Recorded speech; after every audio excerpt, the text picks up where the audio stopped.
से आदरणीय रोहित जी। हेलो, इस सदन में उपस्थित कविगण और जितने भी मानव भाव उपस्थित है उनको मेरा सादर प्रणाम नमन। ऑफिस में कह के आया था कि 1 घंटे में कविता पाठ करके आऊंगा। जब झंडेवालान पहुंचा तो ये सदन को घूमते पूरे आधा घंटा लग गया। उसके बाद यहाँ पहुंचा तो कार्यक्रम शुरू होने में आधा घंटा और लग गया। उसके बाद कार्यक्रम शुरू हुआ 1 घंटा सम्मान में लग गया। जब कविता पाठन शुरू हुआ अपना क्रम आते आते 2 घंटा लग गया। तो 3 घंटे में समझ सकते हैं पीड़ा क्या हुई होगी। वैसे तो थोड़ी देर में कविता पढ़ूंगा तो ताली पड़ेगी, जब सोमवार को ऑफिस जाऊंगा तो गाली पड़ेगी। अभी थोड़ी देर पहले जैसिका कह रही थी सूरज पहले जब सूरज कहाँ पड़ता है उड़ीसा में।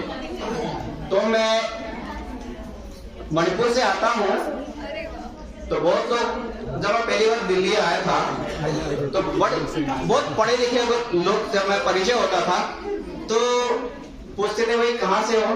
मैं कह रहा था मणिपुर से हूँ। तो मणिपुर कहाँ है? सब लोग को ये कि भाई मणिपुर भारत का हिस्सा नहीं होगा या कोई विदेशी होगा या नेपाल के पास होगा।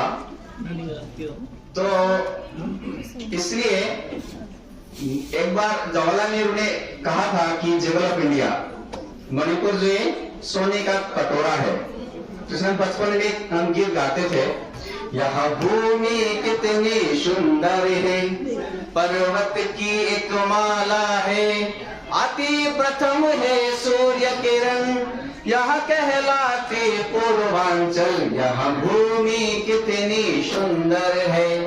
तो इन्हीं जो 7 सिस्टर है इनके माध्यम से हम लोग भारत देश को कह सकते हैं कि इतना सुंदर देश है। मैं कविता पढ़ूंगा। मेरे छोटी छोटी 4 कविताएं हैं, कुछ चंद पंक्तियों में है, वो मेरी नेपाली भाषी गोरखाली भाषा में है, तो उसको मैं सुनाना चाहूंगा।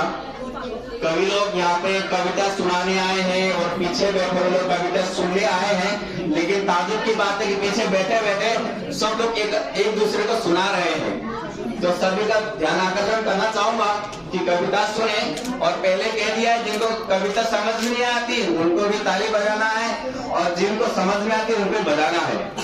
तो नेपाली भाषा का कविता है सिफारिश। मेरा पहला कविता का नाम है, छोटा सा है, सिफारिश रिकमेंडेशन। सभी लोग ने अंतिम संस्कार देखा होगा कभी न कभी। जब अंतिम संस्कार में जाते हैं जो लास्ट शब्द जो जिसको जलाते हैं, तो हमारे यहाँ कहते हैं कि जिस चीता का धुआं सीधा जाता है ऊपर बोलते ये स्वर्ग जाएगा। पता है आप क्या कहते कि नहीं इस क्षेत्र में, और जिसका टेढ़ा जाएगा वो नरक में जाएगा। ये नया सीख है, नया सीख। तो सिफारिश, तो कई सिफारिश से हम स्वर्ग में जा सकते हैं क्या? तो सिफारिश तो देखते हैं नौकरी के लिए सिफारिश, पढ़ाई के लिए सिफारिश।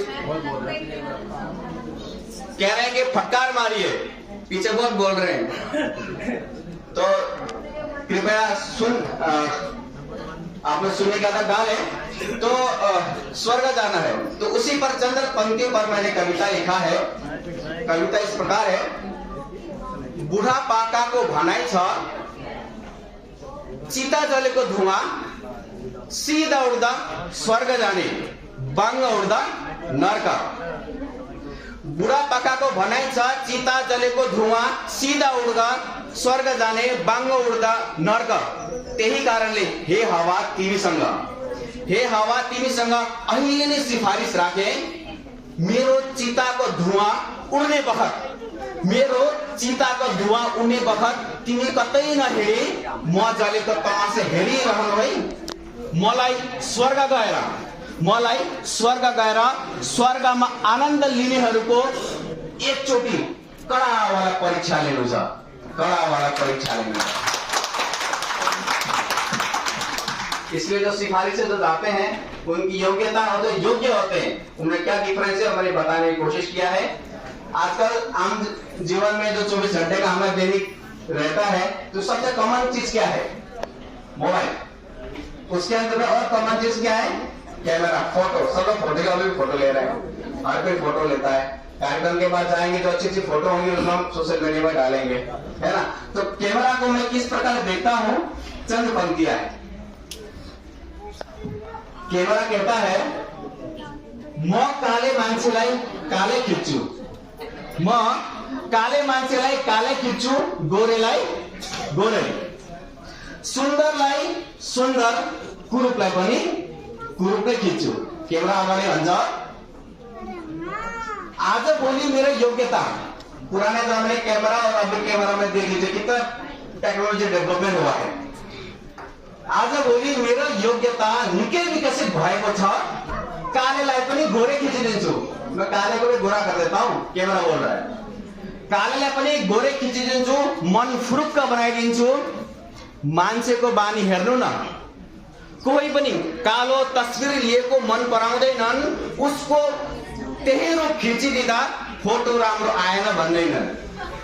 तब म उनीहरूलाई गोरे खिच्न बाध्य छु, तब म उनीहरूलाई गोरे खिच्न बाध्य छु। कोही नहीं चाहता कि मेरा फोटो काला आए, हर कोई चाहता है सुन्दर आए। तब म उनीहरूलाई गोरे खिच्न चाहन्छु। अब मलाई जीवनमा एउटै धोको रहेको छ। कैमरा कहता है, कैमरा भन्छ, मलाई जीवनमा एउटै धोको रहेको छ, काश मान्छेको मनको तस्बिर खिच्ने कसैलाई योग्यता बनाइदिने हुने। तब म हाँस्दै ढुक्क भई ऊपर खुट्टी लगाएर बस्नेछु। अर्को छोटो कविता, पारिजात। लोग कहते हैं कि 2 दिन की जिंदगी है, बहुत छोटा सी जिंदगी नहीं, जिंदगी बहुत लंबा है। बचपन है, विद्यार्थी जीवन है, फिर गृहस्थी जीवन है, फिर वानप्रस्थ, बहुत बड़ा लंबा जीवन है। लेकिन कारण उसको बीमार के कारण ये कह दें कि आप 1 महीने के बाद मरने वाले हो या 2 महीने के बाद मरने वाले हो, पता है तो टेंशन के बारे 2 दिन में मर जाए। लेकिन आपने एक फूल देखा होगा, एक पेड़ पर तब पारिजात, रात को खिलता है, सुबह झड़ जाता है। तो मैं वहीं पर से करेक्शन करना चाहता हूँ। कविता का नाम पारिजात। राति फुल्छ, बिहान खस्छ। त्यतिको बीचमा 4 पंक्ति मैले यसरी लेख्छु। मलाई थाहा छ भोलि बिहानै झर्छौ, मलाई थाहा छ भोलि बिहानै झर्छौ, यही कारण मर्छु भनी हिँड्ने गर्छौ। मलाई थाहा छ भोलि बिहानै झर्छौ, यही कारण मर्छु भनी हिँडे बस्छौ। हे साथी, एकचोटि मनमा साहस भरेर फुली हेर न, एकचोटि मनमा साहस भरेर फुली हेर न, मग बसाउँछौ अनि पुनः अर्को क्षण देवताको दिव्य चरणमा पर्छौ। एक बार साहस भरेर फुली हेर न।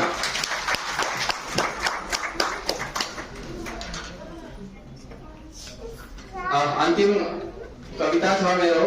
कविता नाम मलाई म कसरी परिभाषित गर्छु, त्यसो कविता छ। कविता नाम म। थन्काइएका शब्द बटुलेर कविता रच्दा, स्यालको भुकाई निर्भुक्त पस्दा, उहिले गएका पितृ सपनीमा आउँदा, अँधेरी रातमा जुनकेरी छाउँदा मलाई म भएको आभास लाग्छ। बादलका टुक्राहरू पानी बनी भुइँमा खस्दा, भिडदेखि दौडिएर एकान्तमा पस्दा, सुमनको पुष्पको ओठबाट मौरी गुणमा आउँदा, बिरानो गाउँमा हर्कको गीत गाउँदा मलाई म भएको आभास लाग्छ। मनको वेगमा सुरुको यात्रा, यानी बचपन, मनको वेगमा सुरुको यात्रा गर्दा, पलभरमै संसार भ्रमण गरी भविष्यमा झर्दा, मेरो अतीतले दौडिएर मलाई अँगाल्दा, मेरो संगीतका रानीले कानमा भरभराउँदा मलाई म भएको आभास लाग्छ। सकसले गुम्सिएको गोरेटोबाट उम्किँदा, गगनबाट एक फड्कोमा पृथ्वीमा लम्किँदा, सुनौलो बाटोदेखि कण्टक पथमा जाँदा, आँसुसरी जीवनको गाँस खाँदा मलाई म भएको आभास लाग्छ। विषधारीको पैतालो मुनि छिण पार्दा, विषधारीको पैतालो मुनि छिण पार्दा, स्वलाई जसरी समाज सेवा काम करते हैं ना, अपना को छोड़कर दूसरे के लिए, जैसे प्रेम क्षेत्री जी का बार बार जिक्र हो रहा है, कितने बड़े समाज सेवी है, तो उनके लिए विषधारीको पैतालो मुनि छिण पार्दा, स्वलाई पर राखी अरूलाई छेउ सार्दा, सुकेको नलीमा अमर सास भर्दा, निराशाको गाउँमा सुकार्य गर्दा मलाई म भएको आभास लाग्छ। मौत भाई को हाथ लगाकर अंत में जाते जाते 4 पंक्ति हिंदी में सुनाना चाहूंगा। उड़ते परिंदों को क्या राह दिखलाओगे, स्वयं लिखा है, उड़ते परिंदों को क्या राह दिखाओगे, उसके लिए तो आसमां खाली पड़ा है। उड़ते परिंदों को क्या राह दिखलाओगे, उसके लिए तो आसमां खाली पड़ा है। जो संपूर्ण होते ना बड़े बड़े लोग, दक्ष लोगों को क्यों बाहर फैलाओगे, हे मनुष्य 10 लोगों को क्या बाहर फैलाओगे, वो तो स्वयं में पूर्ण है। वक्त रहते जी भर कर डालो यारो, वक्त रहते जी भर कर डालो यारो, नहीं तो बुढ़ापे में बहुत पछताओगे, बहुत पछताओगे। बहुत